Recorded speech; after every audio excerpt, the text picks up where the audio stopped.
Advice is a really tough subject because the closer you become with somebody, chances are you are going to seek out their counsel. If that's true, then it's probably true for the people that respect your opinions and respect you as a person, right?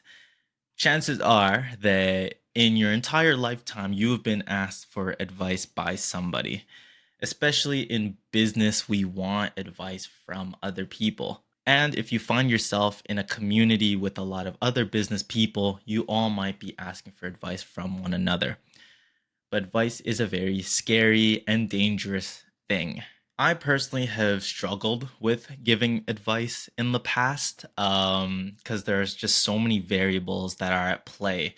Tone of voice, your audience, timing, even. You can have the best intentions, but your advice isn't exactly timely and isn't exactly what the person might actually need to hear. And you can end up stifling some people's growth, whether that's negative advice or even positive advice. Now, you might be thinking, Victor, how can positive advice stifle somebody's growth?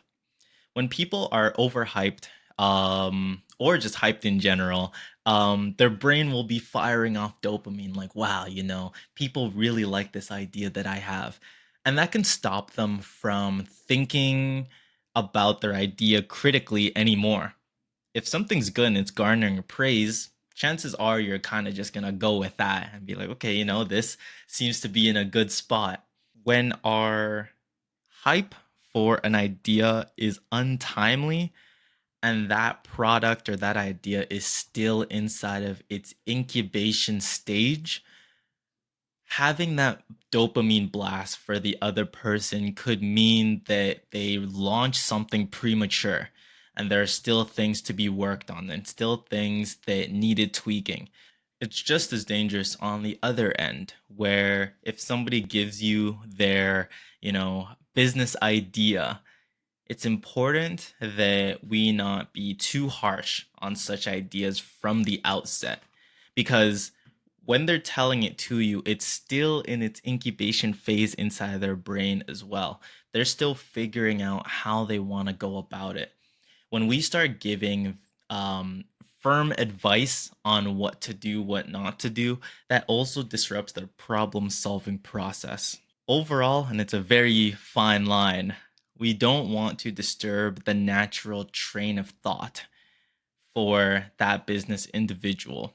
We want to give advice in a way that is nuanced, that is more listening. And as we listen, without commenting too much, unless you need clarification on something, without commenting too much, they themselves will problem solve and figure out which things are not so clear, what things need work, and so on.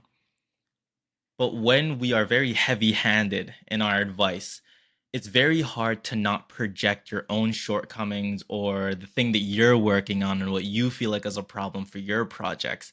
It's very hard to not project that onto somebody else's project and onto somebody else's journey.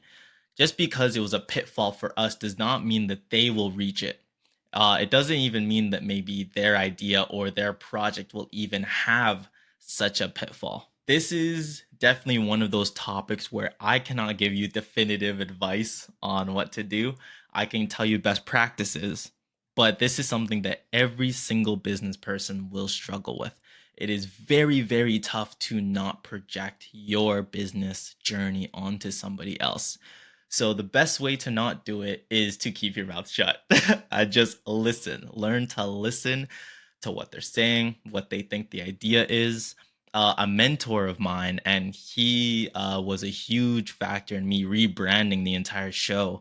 I was telling him my idea of like, okay, I don't really want to be a podcast anymore. I want to rebrand and, do this subject matter. I want to call it Business is Scary. I want to talk about things in this way.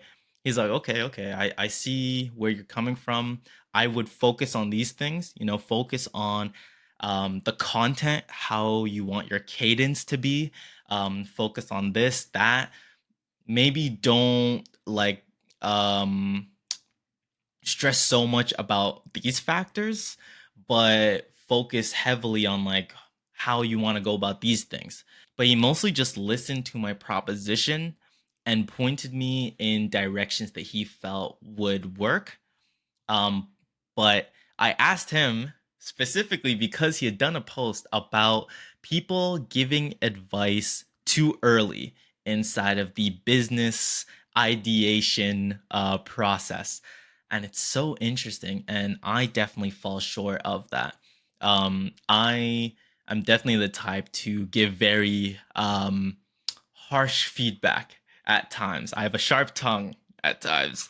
And that creates some friction inside of your personal life. And it's something that I'm still working through. So I'm sure that some of you might be struggling with that as well. It's important that we become masters of communication and the way that we give feedback because business is already scary as it is.